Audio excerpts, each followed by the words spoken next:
ఓం శాంతి. సమస్యలకు సెలవు, సంతోషానికి నెలవు కార్యక్రమానికి ప్రేక్షకులందరికీ హృదయపూర్వక స్వాగతం. మన స్వస్థితి ఎంత బాగున్నా బాహ్య పరిస్థితులు మన అలజడిలోకి తీసుకొస్తాయి. అయితే మనం శాంతిగా ఉండి ఇతరులను శాంతిగా ఉంచడానికి ఏం చేయాలి, వాటి గురించి చెప్పడానికి ఈరోజు మనతో ఉన్నారు బ్రహ్మకుమారి రేవతక్కయ్య గారు. వారికి గాడ్లీవుడ్ స్టూడియోలో హృదయపూర్వక స్వాగతం. ఓం శాంతి. ఓం శాంతి. అక్కే, మనం చూసినట్లయితే మన స్థితి ఎంత బాగున్నా ఇతరులు ఎవరైనా అంటే ఒక మాట మన లోపల ఒక ఫీలింగ్ అనేది అయితే వస్తుంది కదా అక్కయ్య. అంటే ఇప్పుడు ఎవరైనా మనం శాంతిగా ఎంజాయ్ చేస్తున్నాము, ఎవరైనా వచ్చి మనకు తెలియకుండా మనం ఏమీ చేయకపోయినా సరే వాళ్ళు తిట్టినట్లయితే డెఫినెట్గా అది మన మీద ఎఫెక్ట్ పడుతుంది. అలాంటి పరిస్థితుల్లో ఏం చేయాలి? ఈ రోజుల్లో ఇంటింటిలో సమస్య ఏంటి అంటే ఈ నోటి వల్ల. ఈ నోటి పని ఏంటి అంటే తినటం, అనటం. మాటల వల్ల ఈరోజు రకరకాల సమస్యలు పెరిగిపోతున్నాయి. మాట పెరిగి చివరికి కోర్టు కేసుల వరకు, ఆత్మహత్యల వరకు, హత్యల వరకు దారి తీస్తాం. కాలు జారినా పర్వాలేదు కానీ నోరు జారకూడదు, నోరు జారద్దంటారు. కాబట్టి ఈ యొక్క మాటల్ని మనం కంట్రోల్లో ఉంచుకోవడం చాలా చాలా అవసరం. ఎందుకంటే మనం ఎదుటి వాళ్ళని ఒక మాట అన్నాము, వాళ్ళు మనల్ని అనడానికి వెనకాడరు కదా. మనం ఒకటంటే వాళ్ళు 4 మాటలు అంటారు. కాబట్టి మాటకి మాట ఏమవుతుంది, పెరిగిపోతుంది. అదొక పెద్ద సమస్యగా అయిపోతుంది. జరిగేది చిన్న విషయమే కానీ మాట పెరిగేది పెద్ద సమస్యగా మనం చేసేసుకుంటున్నాము. కాబట్టి ఈ మాటలతో సమస్యల్ని మనం పెంచుకుంటున్నాం ఒక రకంగా. కాబట్టి ఎవరైనా ఏదైనా అన్నారు, మనం దానికి ఫీల్ అవుతాము. నన్ను వాళ్ళు ఎందుకు అన్నారు, నేనేం చేశానని, ఏ జన్మలో ఏ పాపం చేసుకున్నానో ఈరోజు నన్ను అంటున్నారు వీళ్ళు, నేను అనుభవిస్తున్నాను. నన్ను అనవసరంగా అంటున్నారు, నేనేం ఆ తప్పు చేయలేదు, అది నాకు తెలుసు. కానీ వేరే వాళ్ళు నువ్వు అదే చేసావని నన్ను మాటికి టార్చర్ పెడుతున్నారు అనుకోండి. ఎదుటి వాళ్ళకి నమ్మకం లేదు అన్న బాధ అనేది ఉంటుంది, బాధ ఉంటుంది కదా. కాబట్టి అది కూడా ఒక రకమైనటువంటి సమస్య. కాబట్టి మాటల్ని కంట్రోల్ చేసుకోవాలి అంటే మనం ముందు మనసుని కంట్రోల్ చేసుకోవడం చాలా చాలా అవసరం. ఎందుకంటే మనసులోని ఆలోచనల బట్టే మాటలు వస్తూ ఉంటాయని మనం విన్నాము. ఈ మాటలతో చరిత్రలే మారిపోతూ ఉంటాయి, ఇతిహాసాలే తయారైపోతూ ఉంటాయి. మాటలే మనల్ని సింహాసనం ఎక్కించగలవు, మాటలే మనల్ని ఉరికంబం కూడా ఎక్కించగలవు అన్నమాట. ఈ మాటలు ఎలా ఉంటాయి అంటే కొందరివి సంబంధాలని కట్ చేసే విధంగా ఉంటాయి, కత్తెరలాగా ఉంటాయి. కానీ మన మాటలు కత్తెరలాగా ఉండకూడదు, సూది దారం వలె సంబంధాలని కలిపే విధంగా ఉండాలి. కాబట్టి ఎవరైనా ఏదైనా మాట అంటూ ఉంటారు, మనం దానికి ఫీల్ అవుతూ ఉంటాము. అంటే ఆ పరిస్థితిని మనం ఎదుర్కోలేకపోతున్నాము, మనం ఫీల్ అవుతూ ఉంటాము. కానీ అది కూడా కరెక్ట్ కాదు. మనం చేసేది కరెక్టే అయినా వాళ్ళు అంటున్నారు అనుకోండి, మనం ఆ పరిస్థితిని ఈజీగా ఎదుర్కోవాలి. మన యొక్క సత్యతలో మనం ఉండాలి, మన మనస్సుని మన కంట్రోల్లో ఉంచుకోవాలి. అప్పుడు మనం ఎవరేమన్నా కానీ అంటే అనుకొని నేను చేసేదైతే కరెక్టా కాదా అనేది మనం ఆలోచిస్తూ మనం ముందుకెళ్తాం. దానికి చాలా మనోబలం, శాంతి, మనస్సు, చాలా మనోస్థైర్యం ఉండాలి, మనసు స్టేబుల్గా ఉండాలి. ఆ మైండ్ స్టేబుల్గా ఉండాలి అంటే మనలో ఇన్నర్ పవర్ చాలా చాలా ఉండాలి. ఆ ఆంతరిక శక్తిని పెంచుకునేందుకు మనం మెడిటేషన్ తప్పకుండా చేయాలి. మెడిటేషన్ మనకు ఎలాంటి పవర్ని ఇస్తుంది అంటే, ఎంత కఠినమైనటువంటి పరిస్థితులనైనా మనం మెడిటేషన్తో, మన ఇన్నర్ పవర్తో, ఇన్నర్ స్ట్రెంగ్త్తో దాన్ని మనం సహజంగా ఎదుర్కోవచ్చు. సరే అక్క, మీరు చెప్పారు కదా మాటల్లో ఎవరైనా మాట్లాడితే మన మనసును స్టేబుల్గా ఉంచుకోవాలి, అప్పుడు మనం ఈజీగా ఎదుర్కోగలమని. అదే ఎవరైనా చేతుల్లో చూపిస్తే, ఎవరైనా మనం కొట్టినట్లయితే, ఏదైనా వేరేలా ఏదైనా చేతుల్లో చూపిస్తే ఏం చేయాలి అప్పుడు? ఎవరైనా సరే కొట్టాలి అంటే శరీరాన్ని కొట్టగలరు, కానీ మనసునైతే కొట్టలేరు కదా. మనసు అనేది ఒక సూక్ష్మమైనటువంటి శక్తి. కాబట్టి మనసుని ఎవరు ఏమీ చేయలేరు. ఈ శరీరాన్ని కొట్టగలరు, తిట్టగలరు, చంపగలరు, కానీ మనసుని ఎవరు ఏమీ చేయలేరు కదా. అయితే శరీరాన్ని కొడితే ఆ బాధ అయితే మనసు అనుభవిస్తుంది కదా. అనుభవిస్తుంది. కాబట్టి మనసులో ఆ యొక్క ఎఫెక్ట్, దాని యొక్క ఎఫెక్ట్లోకి మనం వెళ్ళద్దు. మనసుని కొట్టాలి, ఆ కొట్టే సిచ్యువేషన్ మనం అసలు మన దగ్గరికి రానివ్వద్దు. మనం చేతల్లో చూపించద్దు. ఎవరికైనా ఏదైనా చెప్పాలి అంటే కొట్టే చెప్పాలా? చాలామంది ఏమనుకుంటారు, పిల్లల్ని కొడితేనే మాట అర్థమవుతుంది అనుకుని ఫస్ట్ ఏం చేస్తారు, ఒకటి కొట్టి ప్రేమతో అర్థం చేయించే ప్రయత్నం చెయ్యరు. ఆ సహనం ఉండదు. ఎందుకంటే ఈ రోజుల్లో అంతా బిజీ షెడ్యూల్, ప్రతి ఒక్కరు ఎవరి బిజీలో వాళ్ళు ఉంటున్నారు. ఆఫీస్ పనులు చేసుకుని అలసిపోయి వస్తారు, పిల్లలు చెప్పిన మాట వినరు. ఏం చేస్తారు, పేషెన్సీ ఉండదు, ఒకటి కొడతారు, సహనం ఉండదు. కాబట్టి 4 దెబ్బలేస్తారు. నేను కొడితేనే నా పిల్లల మాట వింటారు, నేను కోప్పడితేనే నా మాట వింటారు అనుకుంటారు. కానీ కోప్పడటం కరెక్ట్ కాదు, అది సరైన పద్ధతి కూడా కాదు. వాళ్ళకి ప్రేమతో మనం అర్థం చేయించాలి. రేపే నీకు ఎగ్జామ్స్, కాబట్టి నువ్వు బాగా చదువుకోవాలి. నువ్వు ఒకవేళ ఈ చదువులు సరిగ్గా చదువుకోకపోతే మీ ఫ్రెండ్స్ అందరికంటే తక్కువ మార్క్స్ వస్తాయి నీకు, నువ్వు ఇంటర్వ్యూలో ఫెయిల్ అయిపోతావు.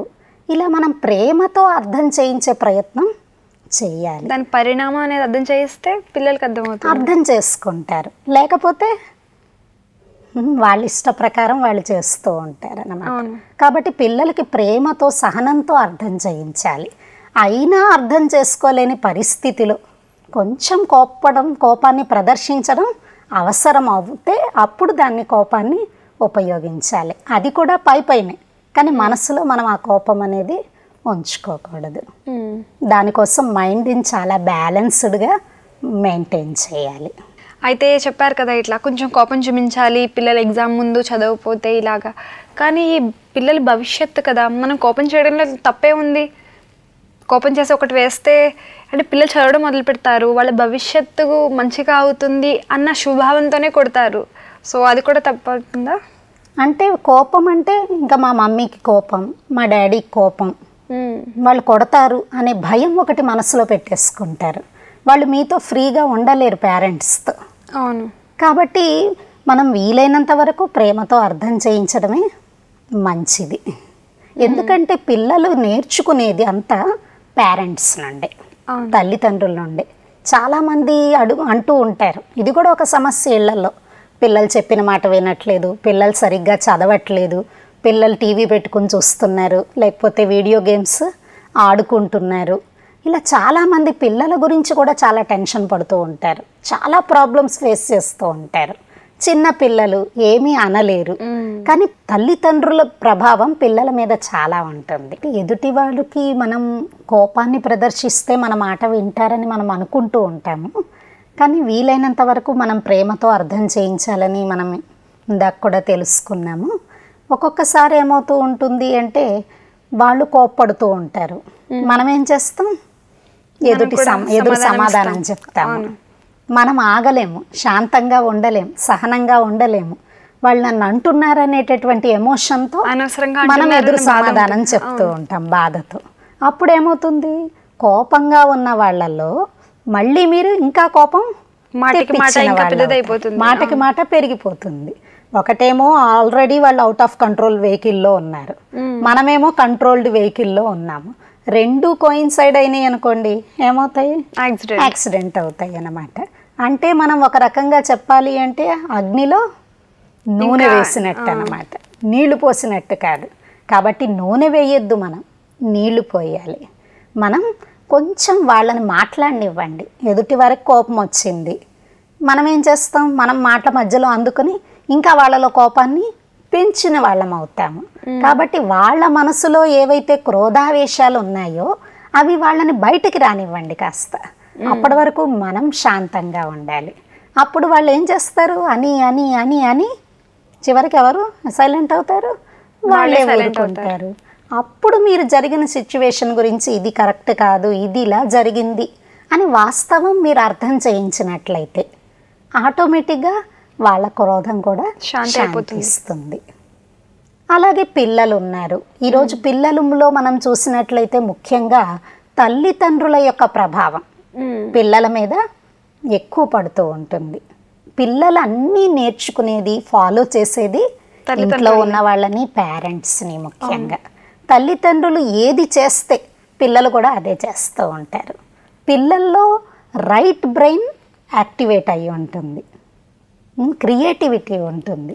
పెద్దవాళ్ళలో లెఫ్ట్ బ్రెయిన్ బాగా పనిచేస్తూ ఉంటుంది.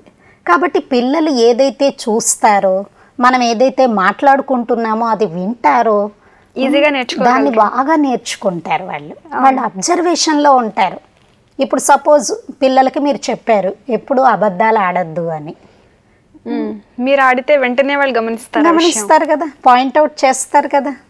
ఇప్పుడు సపోజ్ మీరు పిల్లలకి చెప్తున్నారు ఎవరితో అబద్ధాలు ఆడకూడదు, నిజాయితీగా మాట్లాడాలి అని పిల్లలకి మనం చెప్తూ ఉంటాము. పిల్లలు ఏం చేస్తారు, దాన్నే మనసులో పెట్టుకుంటారు. పిల్లల్లో 2 ఎనర్జీస్ పనిచేస్తాయి.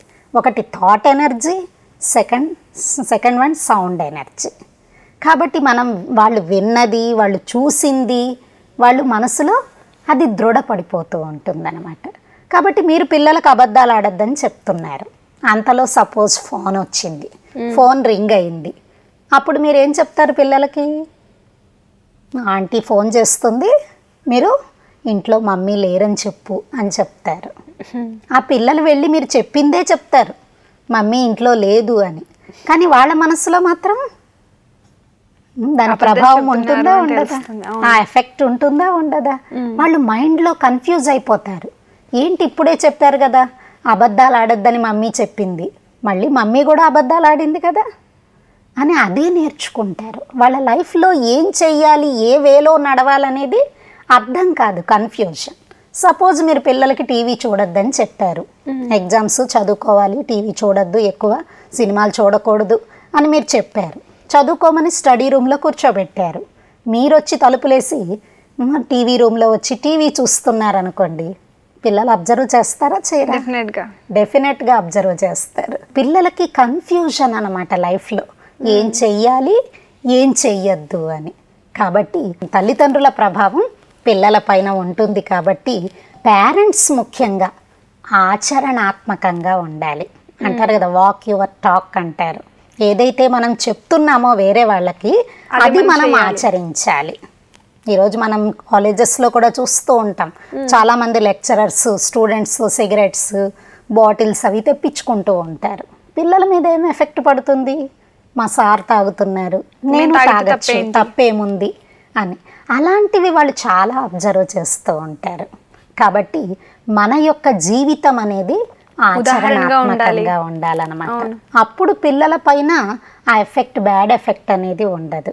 కాబట్టి పిల్లలు మాట వినట్లేదు, పిల్లలు చదవట్లేదు, పిల్లలు నేను చెప్పింది చేయట్లేదు, ఇది ఒక ప్రాబ్లం అయిపోయింది అని చాలామంది ఆలోచిస్తున్నారు. కానీ ఈ పిల్లలు మాట వినట్లేదని మనం ఆలోచిస్తున్నాం.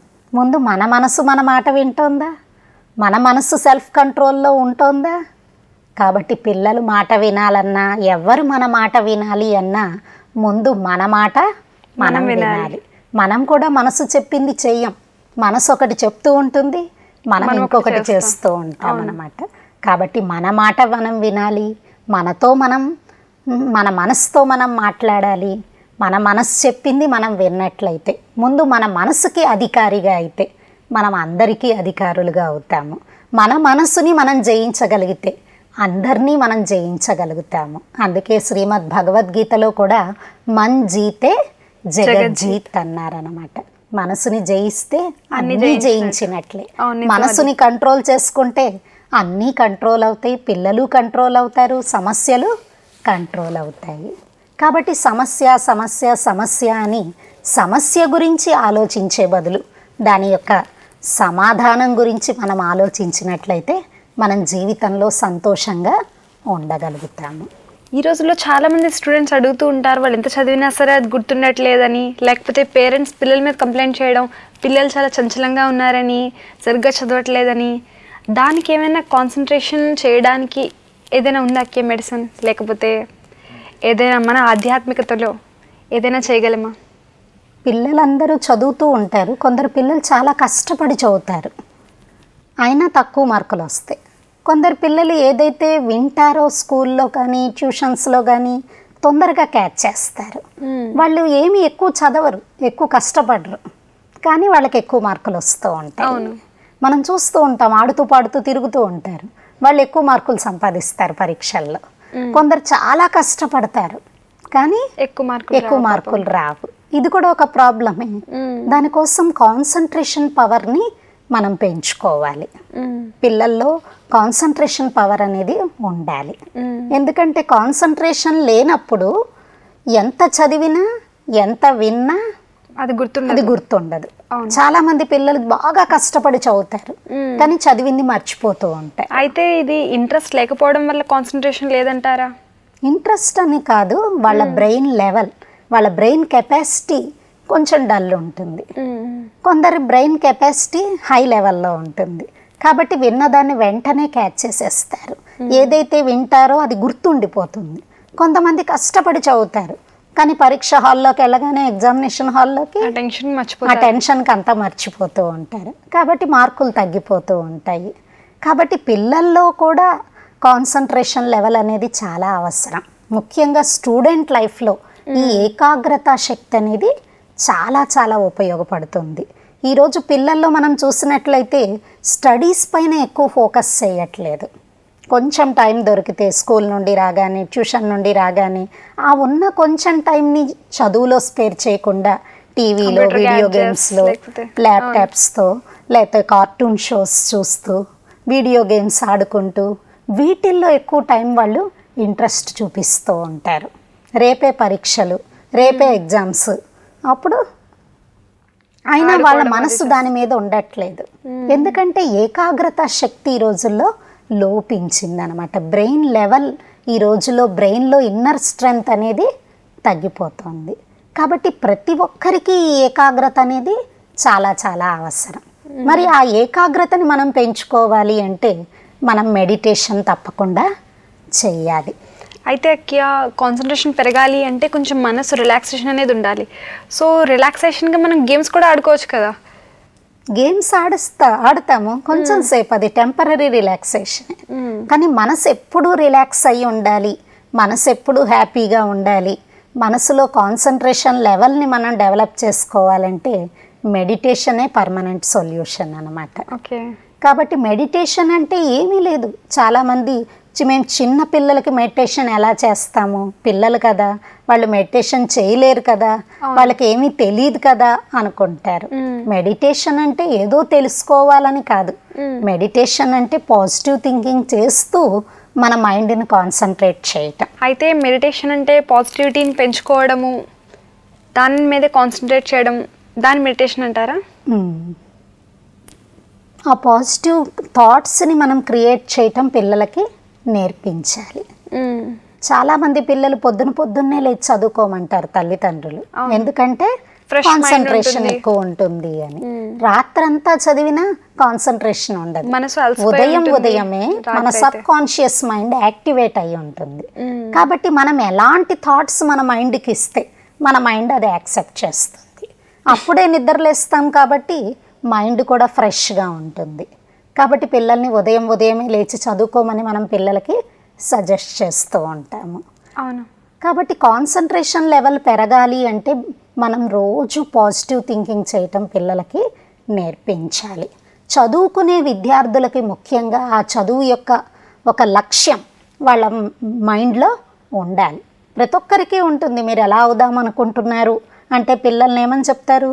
మేము డాక్టర్ అవ్వాలని, లాయర్ అవ్వాలని, ఇంజనీర్ అవ్వాలని, మేము యాక్టర్ అవ్వాలని, రకరకాల గోల్స్ ఉన్నాయి ఈరోజు పిల్లలకి. కాబట్టి ఆ గోల్ వాళ్ళు ఏదైతే వాళ్ళ లైఫ్లో వాళ్ళు లైక్ చేస్తున్నారో అది వాళ్ళు ఇష్టపడే లక్ష్యాన్ని వాళ్ళు రోజు దాన్ని గుర్తు తెచ్చుకోవాలి.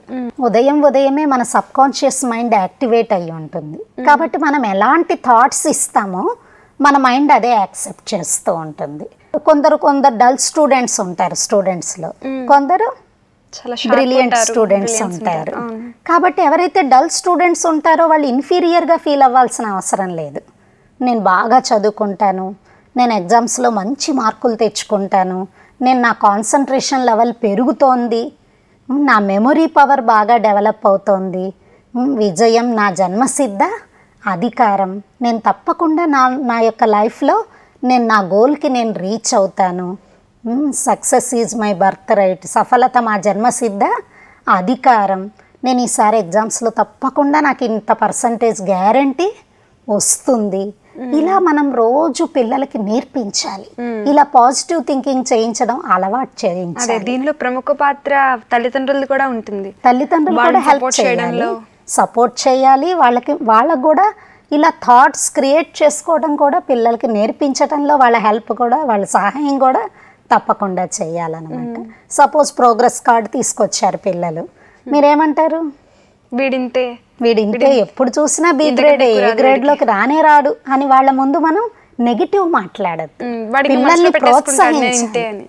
మనసులో అదే ముద్ర పడిపోతుంది. ఇంకొక ప్రాబ్లం ఏంటి అంటే పిల్లలకి కొన్ని లైకింగ్స్ ఉంటాయి. ఇప్పుడు నాకు ఇంజనీర్గా కావాలని ఉంది సపోజ్, కానీ మా పేరెంట్స్కి నన్ను డాక్టర్ చేయాలని ఉంది.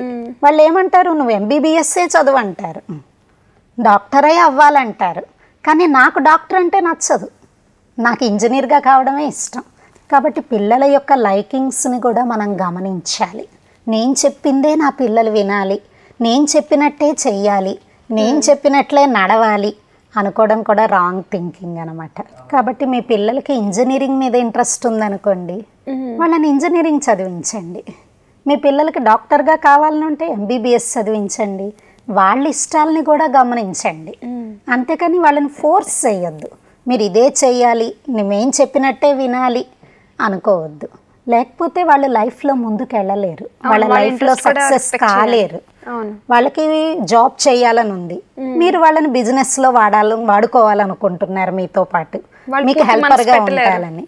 అప్పుడు ఇటు వాళ్ళు బిజినెస్లో మనసు పెట్టలేరు, అటు జాబు చేయలేక లోపల కన్ఫ్యూజ్ అయిపోతూ ఉంటారు. నా లైఫ్ ఏంటి ఇలా ఉంటుంది, లైఫ్లో వాళ్ళు ఎప్పుడు సక్సెస్ కాలేరన్నమాట. చాలా చక్కగా చెప్పారు అక్కయ్య. మీ అమూల్యమైన సమయాన్ని కేటాయించినందుకు, ఇంత చక్కగా ఎలాగా ప్రాబ్లమ్స్ని సాల్వ్ చేయాలి అని అర్థం చేయించినందుకు చాలా ధన్యవాదాలు అక్కయ్య. ఓం శాంతి. ఓం శాంతి. అయితే విన్నాం కదా, ప్రతి ఒక్కరికి ప్రాబ్లమ్స్ వస్తాయి. అయితే పిల్లల వల్ల కూడా మనకి ప్రాబ్లమ్స్ వస్తూ ఉంటాయి అని అందరూ అంటూ ఉంటారు. అయితే వాటికి పేరెంట్స్ ఫస్ట్ దాన్ని అనలైజ్ చేసి, పేరెంట్స్ పిల్లల్లో ఏ గుణాలు అయితే చూడాలనుకుంటున్నారో అది ఫస్ట్ వాళ్ళు చేసినట్లయితే పిల్లలు ఈజీగా నేర్చుకుంటారు. అయితే ఇలా మీరు కూడా చేస్తారని ఆశిస్తూ సెలవు తీసుకుంటున్నాము. మరొక టాపిక్తో మీ ముందుంటాం నెక్స్ట్ ఎపిసోడ్లో. అప్పటి వరకు సెలవు. ఓం శాంతి.